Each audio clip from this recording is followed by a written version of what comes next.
recording.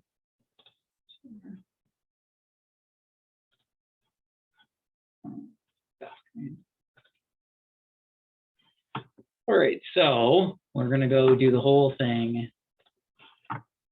Processing follow-up person. Okay, so here's what we do. We log in. I'm going to go find the file in this ActiveView 707, which we previously pinned. ARCS. There's our file. 466 is a follow-up. Copy. And we're going to go to ERP follow-up. If it was a baseline, first visit, we would just do ERP file. And then make a new folder. Call it 466. And paste our file. At this point, I like to have my Chrome stuff open for data tracking. Let's pull it up before we go there. This is very familiar. This is the one for processing the follow-ups. It's 466. If we don't know the date, if it's not in the title, I go look in Basecamp, but it's right here. It's also right here under the date modified. We actually even know it was a morning visit, and we know that there's data that's here because of its file size. 3/21/2022. So then I'll go put that here. And at some point, I'm going to need to move this into the resting folder, put that there, and to the heart rate folder, put that there. Even if I'm not going to be doing that today, it's a placeholder to remind us that we need to go do it. Like we have a review back, right? We have to do these three for heart rate. Or I'll take that on everything else. Anyway, okay, so here we have 466. Now everything's right here, and then I'll just put this on my other screen for now. I'm going to change the name for this file. We didn't used to always do this. We're doing it. We're trying to be more standardized now because of the stuff that I've shown on heart rate. It's very sensitive to how you label these things. So ARCS underscore and the date. And then you just have to make sure you put it in the right spot, because if you put this under a baseline, that would be confusing. So you just got to make sure you put it in the right folder to begin with, and then you don't have to worry about having T2 or whatever, because that's going to make other things easier. So this is how that works. Now we're going to open up EMSE. Open up the follow-up one.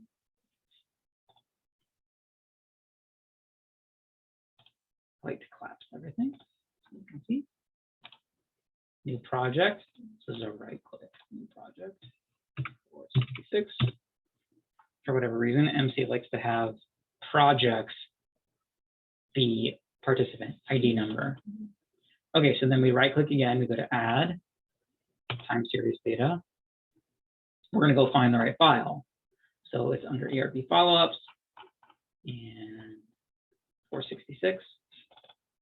We're not going to open it yet because we're going to add our probe next. So right-click again, and then you pick probe. There should be a bunch of these in various folders. The one that you want is the biosemi one. It's not here. I'll go find it somewhere else because there are a bunch. This is the one that you would want. They're all the same. So even though I've found it over here, it doesn't make a difference. All right, now we can open it up. And because we had this probe on here, it knows to kind of like, okay, this is sort of the data that we're dealing with. All right, this is a good sign.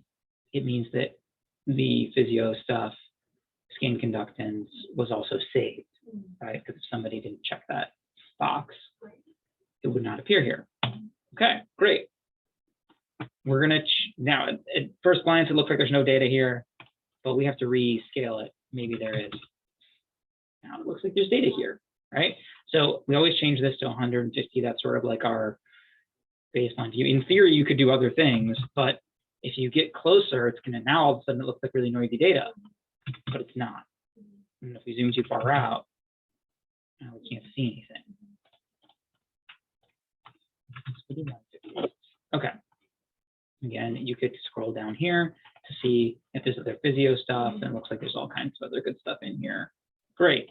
All right. Now this is the filter pipeline.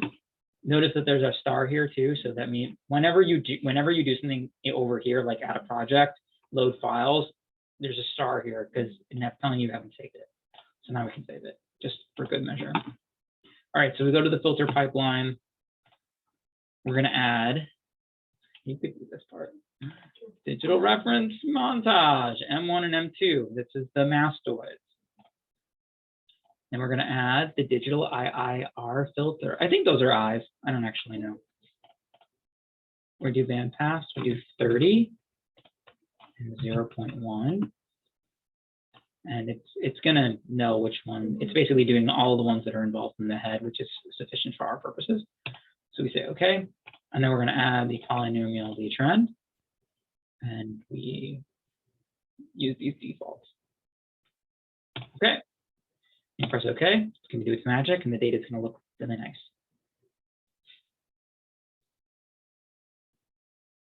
And hopefully the mic can hear what I'm saying. We'll find out afterwards.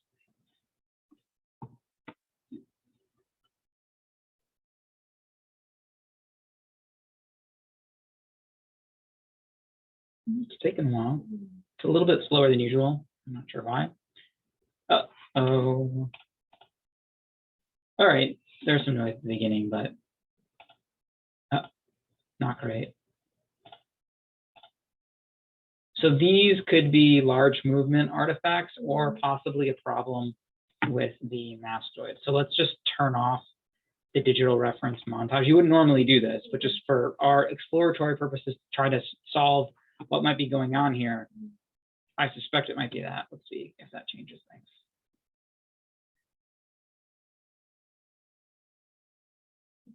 Sometimes it's good for our examples to be problematic data.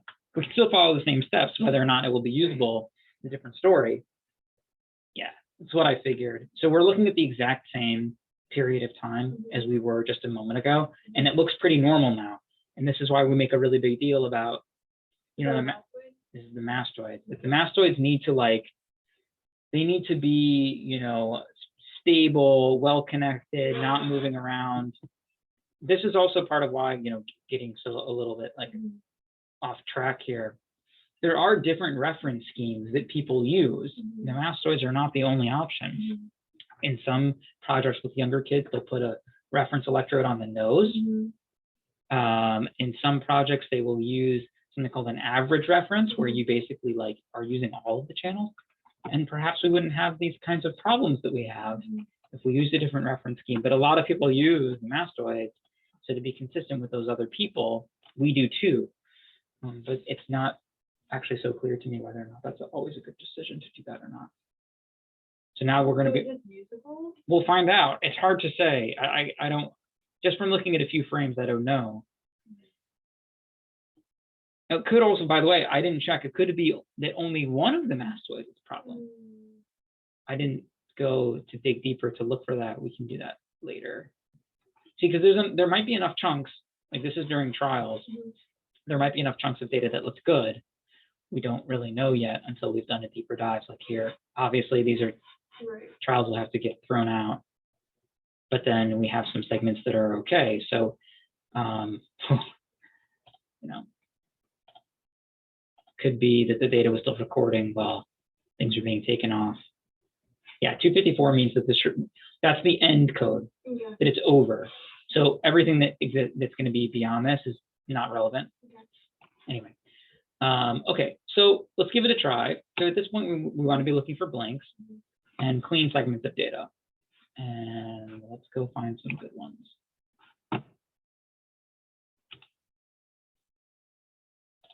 Okay, so you go to events.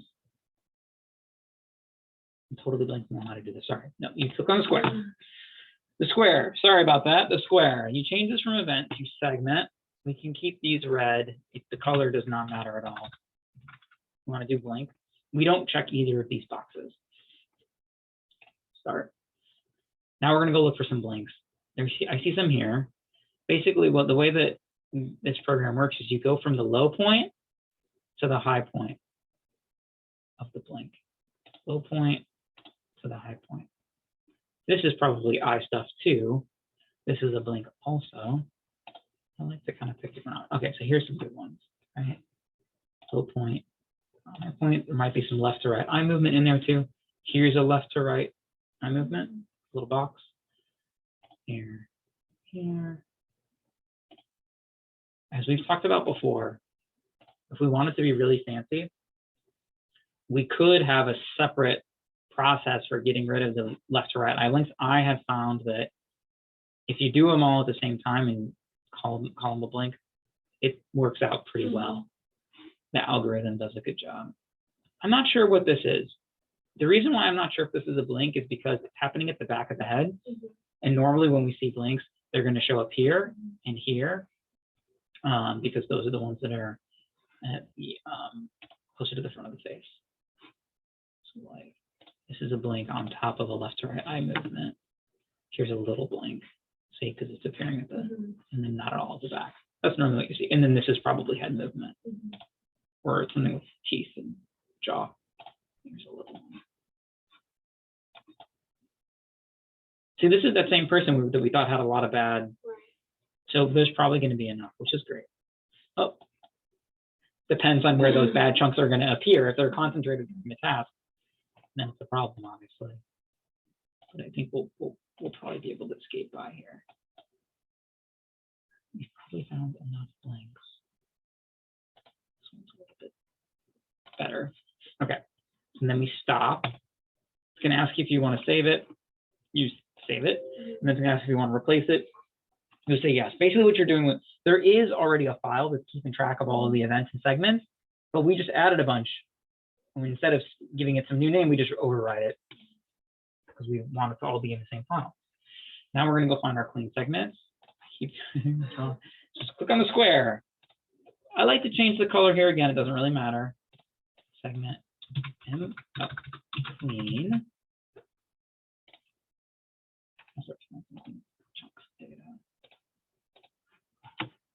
Some of those are better than others. Not going to take anything from here or here or here. That's okay. You want to try to get a longer chunk than this, if you can. All right.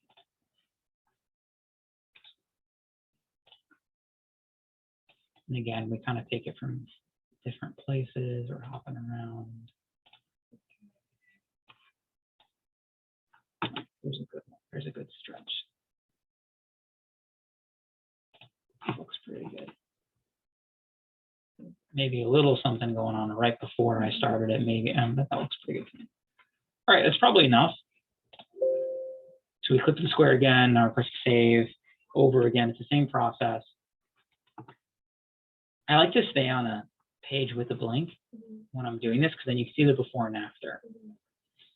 Okay, so now we're going to go back to filter pipeline.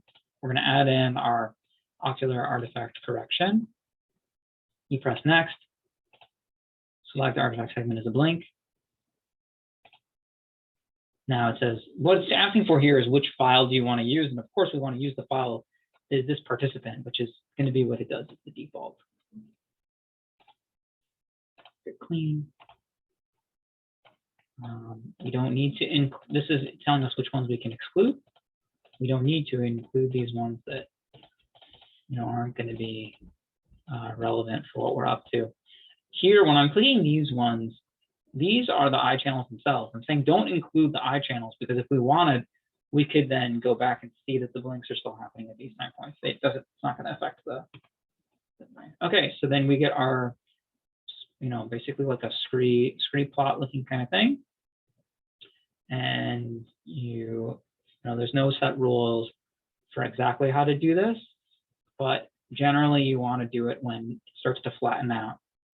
So at least 1, probably better is 2, and maybe even 3, because these are still pretty elevated relative to the rest of the so I'm going to do 3 in this case, and then we'll see how that looks. All right, so remember there was a blink there. There used to be one over here, which didn't totally fix, but it did a good job getting rid of it there. And then over in our spreadsheet, we record the ocular artifact that value that we choose, which we chose 3. So let's just put that in there. If you wanted to go back and check because you forgot which one you used, go back to the filter pipeline, click on the artifact after the artifact direction, go to properties, and look, you can see 3 is there. So if you wanted to change it, let's say you don't really like that, you think maybe we're over filtering, you could lower this to 2 or to 1, and then of course change it in the spreadsheet, but we'll keep it the way that it was. We'll just say cancel, keeps it the same, double check, keeps it the same. Okay. So now we're done with all of our filtering and processing that we really need to do at this stage. And so we can batch. Pull this out. Batching, normally you would do several people at once, right? And then you would go back and batch, but today we have just one, so we'll batch this one person. So go to batch, event pipeline. And then you could go back and recreate it from scratch every single time. But I wouldn't recommend doing that. Instead, you can load everything. You just got to find the right one to choose. And this can be confusing because they have different names. I didn't do a great job with coming up with the names. And so sometimes it's really confusing which ones are which. I did a better job at follow-up because I was figuring all of this out when we were doing the baseline. So maybe we should put that on video too. So for now, we want to use the oddball one. We want to use the resting one with 2 minutes, 140. These are the 2 that we're going to use. This is for the task and this is for resting. But we'll go and look at the baseline ones too. In theory, you could use the baseline ones here. They're the same. They're identical. So the one that for the task that we use is called creating bin script without a grand average. This is the one for the task at baseline. The one that we use for resting is this one, which is resting state 2 minutes, split half with filter 140, 2-second window on after 8/7/2019. Again, I apologize that I've made them like this, but it was because, as you can see, there's a lot of these. It was a process to figure out kind of how this was working. But it's easier for follow-up. And in theory, you could use these for the baseline ones too, if you really wanted to, because they're the same. So let's click on the oddball one. Normally, you would not do this, but we're going to do it today to talk through what's happening in an event pipeline. So in case anybody ever asks or wants to understand, now we will know where to look. So the first step is to select sample data file to obtain event list. And again, you don't normally need to do this, but we're going to show you what's happening here. So if you wanted to track what's happening here, you'd go to edit create for step 1. It's going to list out all the files. You pick one, and basically what it's doing is go read this file and find out all of the events that are in there. All of these files are going to have the same events, so we only need to pick one, and this is sort of its template that it's using, if that makes sense.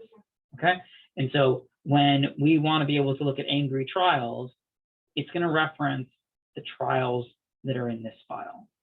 That make sense? Yeah. Okay. We don't need to change anything here. I'm just going to X out. You don't have to do anything here. Here. The next step that we actually do something at is on the specify bin step. And if you want to see what's happening there, you do it at create. A couple things are happening here. The first is we're defining the time of interest. It's from 200 milliseconds before the picture comes on. That's what the negative sign is. Up until 1,000 milliseconds or 1 second after the picture has come on. That's what these timing means. If you wanted to change them, you would go into edit, and here's where I did this, right? Those are where those numbers come from. These are just some things that don't need to be changed ever, but here it's asking filtering interval options. Basically, do you want to filter this same period of time? Yes, we do. Do you want to baseline correct? Yes, we do. So that's what the 0 is. And then it's saying like basically like, how do you want us to do this baseline? It says use the pre-event based on the interval of interest. That's going to be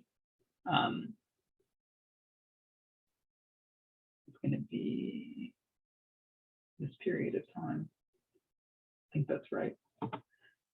It's going to, over here, there's some more filtering thresholds that it's asking about. And these are basically, if there's more than 140, microvolt change, it'll throw out the trial. And it's going to do that for the full time period here. And then these are all the channels that it applies to, which is everything in the head, basically. Okay. So, okay, we don't need to change anything here. So that's sort of the period of interest and some filtering stuff. And then here, it's going to create the 4 different conditions that we care about. If we wanted to review them, what it's doing here is basically, here's the list of events.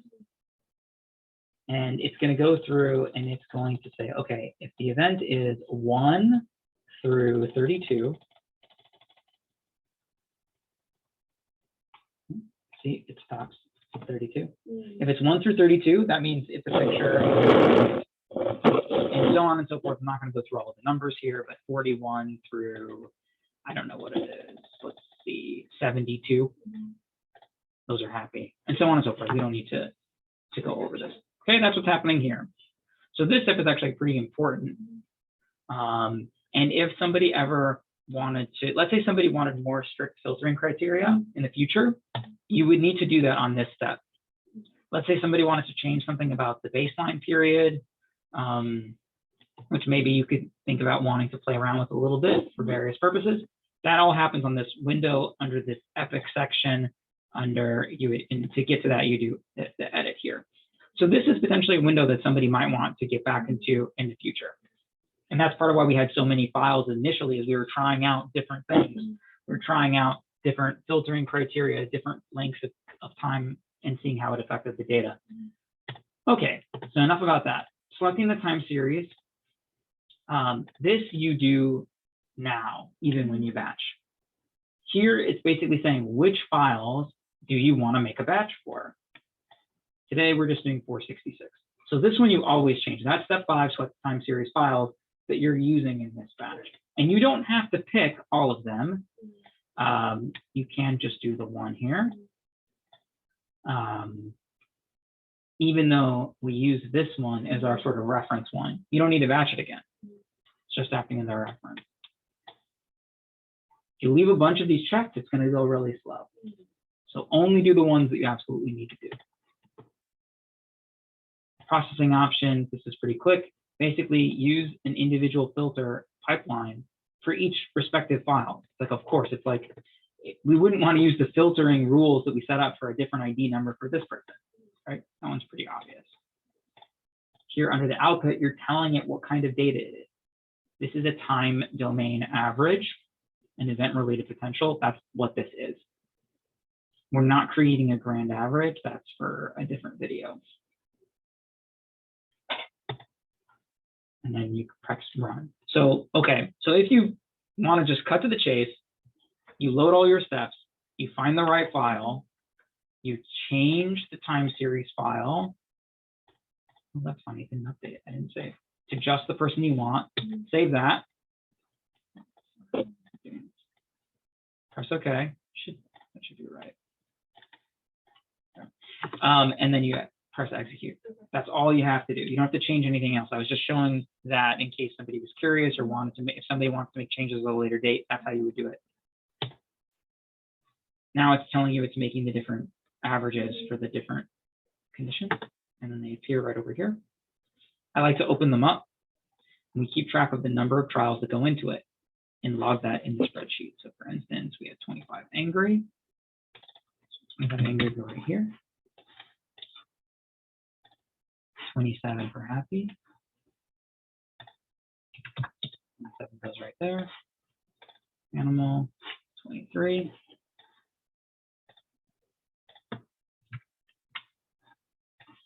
And then neutral, 24. And of course, we don't expect the numbers to be the same because it's pulling different events, right? So it's totally normal and expected for it to vary depending on this, and that's likely just chance. I mean, some people, they have more neutrals than they have animals. Some people have more animals than they have neutral, and that's just kind of how it goes. Nothing's odd about that. So now we've batched, and since batching makes a change over here, the star appears. So we're going to go save the workspace, but we're not done because the resting data is also in here. So you go to event pipeline again, load all, because it's different, not the same as the task. You're going to go to resting. Going to select the time series, clear that out, and we're just going to do 466. Now, if you're curious, there is also some other changes. Again, you wouldn't normally need to edit this, so let's just finish, and then we'll go back and show the resting parameters because they're different. Period, the length of time is different. The number of events is different, and the type of data is different. So we'll go show what all that looks like. And again, you shouldn't normally ever need to make changes to those things, but you know, if somebody ever needed to know, now they know. So there's 2 minutes of resting data. So you can pull each of those up. And look at this, we got a lot less data. We did great.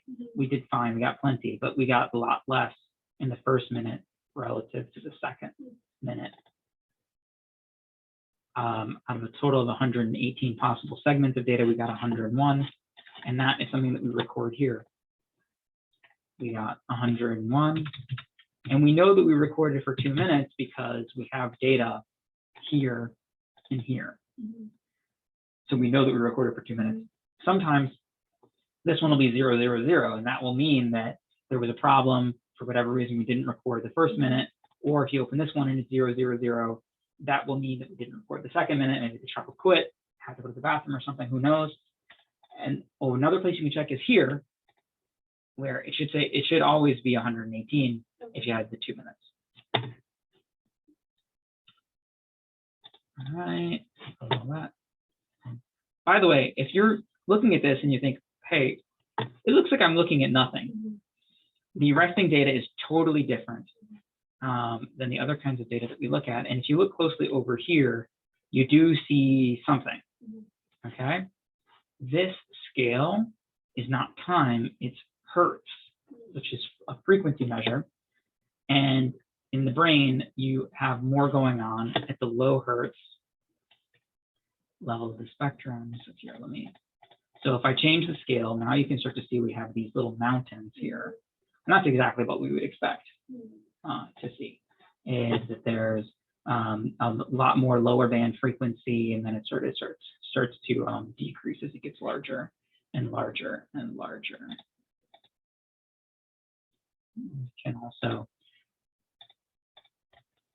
We can make them look larger.